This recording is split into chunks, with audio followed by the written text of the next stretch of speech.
11 জানুয়ারি রাত 10টার দিকে মুন্সিগঞ্জের গজারিয়ার মেঘনা নদীতে স্পিডবোট ও যাত্রীবাহী ট্রলারের সংঘর্ষ হয়। এতে মারা যান 4 জন।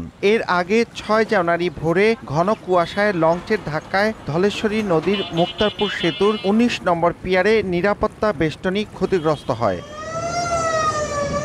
মুন্সিগঞ্জের বিভিন্ন নদী দিয়ে দৈনিক শত শত নৌযান চলাচল করে। চলতি শীত মৌসুমে ঘন কুয়াশার কারণে প্রায়ই ব্যাহত হচ্ছে এসব যান চলাচল। এলাকাবাসী বলছেন, বারবার নিষেধ করা হলেও নৌ পরিবহন সংশ্লিষ্টরা বেপরোয়া গতিতে কুয়াশার মধ্যেই স্পিডবোট, ট্রলার সহ অন্যান্য যান চালাচ্ছে।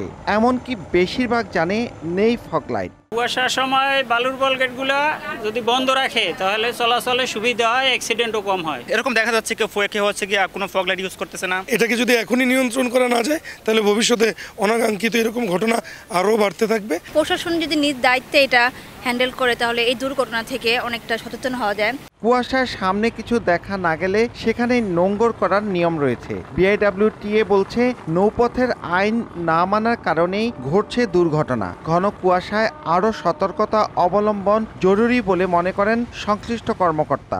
আমাদের দেশে এই লঞ্চ, জাহাজ তারা দক্ষ মাস্টার নিয়ে চালাচ্ছে, কিন্তু কিছু বালঘেট আছে যারা টিলার সাহায্যে জাহাজ চালাচ্ছে। তারা অনেক সময় কুয়াশার মধ্যে এই হটকারিতা করে চালায়, মাঝে মধ্যে 2-1টা দুর্ঘটনার সৃষ্টি করতেছে। গত এক সপ্তাহে মুন্সিগঞ্জের বিভিন্ন নৌপথে 20টি দুর্ঘটনা ঘটেছে।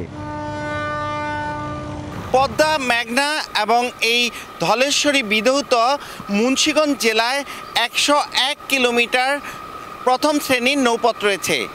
মুন্সিগঞ্জের হাটলক্ষ্মীগঞ্জ থেকে নাসির উদ্দিন উজ্জ্বল, সময় সংবাদ।